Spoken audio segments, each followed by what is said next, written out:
तर नमस्कार मित्रांनो, आपण कांद्यासाठी बेसल डोस टाकत आहे.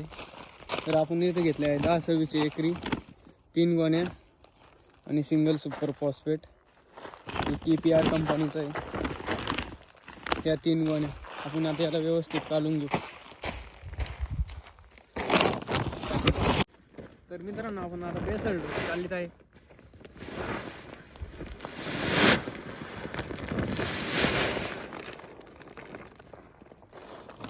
असे गोळे फोडून घ्यावा लागत आहे.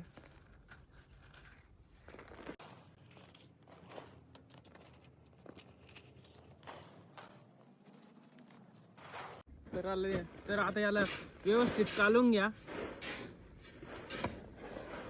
पावड्याच्या साहाय्याने काढून घ्या मित्रांनो व्यवस्थित बेसल.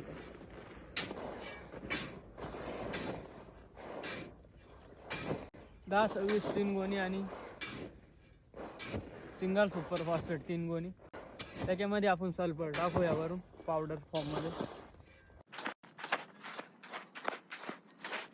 तर आपण बेसल डोस आपला काढून घेतलाय. तर त्याला पुन्हा एक पलटी मार. तर आपण त्याला आता पुन्हा एक पलटी मारतोय जेणेकरून चांगला मिक्स होईल. एकरी 6 गोणी टाकाव्या.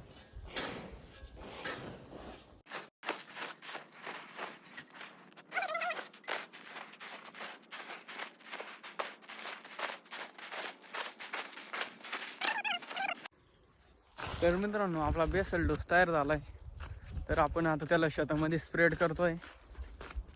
हे पहा, तुम्हाला मी मागे दाखवलं तुरीचं शेत, त्याच शेतामध्ये आपण कांदे लागवड करणार आहे. हे इकडं आपलं रोप आहे. तर आपण आता इकडं खत टाकतोय शेतामध्ये. खत टाकून झालं आपल्याला जमा करावं लागेल तुरीचं दसकट. मग पुन्हा रोटर मारून बेड पाडावं लागेल. एकदम दाट खत टाकायचे. बेडवर कांदे लावणार म्हणजे इकडं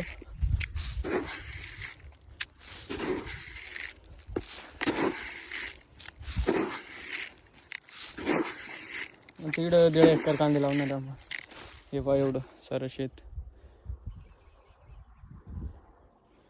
ही तुरीची दस आपण आता इकडं रोटरी मारायला सुरुवात केली आहे. हे बघा,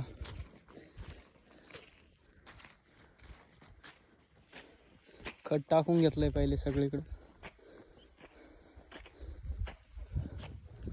इकडं आपण रोटरी मारत आहे म्हणजे इकडं मारत. हे बघा